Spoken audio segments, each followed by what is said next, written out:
போர் அடிக்குது, ஒன்றுமே தெரியல, திரும்ப திரும்ப எண்ணங்களை என்ன அலபாய வைக்குது, இப்படின்ற ஒரு மென்டாலிட்டி இருக்கிறதுனால தான் நம்ம உள்ளே போக மாட்டேங்கிறோம். ஆனால் எப்படி இந்த ஸ்போர்ட்ஸ் மேன் ப்ராக்டிஸ் பண்ணுறானோ அதுபோல் நம்ம உள்ளே இருக்க இருக்க இருக்க ஒரு நாள் நம்முடைய அகக்கண் திறக்க ஆரம்பிச்சிடும். அதை பார்த்துரும். பார்க்கிறவனாகிய என்னை இயக்கும் அந்த ஒரு விஷயத்தை அது பார்த்து விடும். அப்போது அவன் பார்ப்பவனாகி விடுகிறான், அகக்கண் திறந்தவனாகி விடுகிறான். இதுக்காக நம்ம பயிற்சி பண்ணி தாங்க ஆகணும். ஏன் திரும்ப திரும்ப எல்லாரும் இதை சொல்லிட்டு இருக்காங்கன்னா அதோட டேஸ்ட்டே வேறு.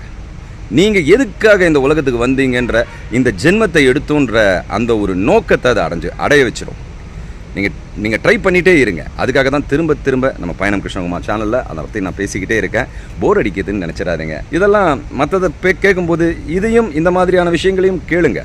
நான் பேசுகிறது மட்டும் இல்லை, நிறைய பேர் பேசுகிறாங்க, ஆன்மீகம் பேசுகிறாங்க. இந்த ஒரு விஷயத்துக்கெல்லாம் தனியாக நேரத்தை ஒதுக்கி அதுக்காக உங்கள் நேரத்தை செலவு பண்ணிங்கன்னா என்றைக்காவது ஒரு நாள் இது நிச்சயமாக நமக்கு கை கொடும். எல்லாருக்கும் இது உரிமையான ஒரு பொருள். அதனால் அந்த பொருள், அந்த பரம்பொருளை அடைவதற்கு நாம் ப்ராக்டிஸ் பண்ணுவோம். நன்றி, வணக்கம், ஜெய் ஹிந்த்.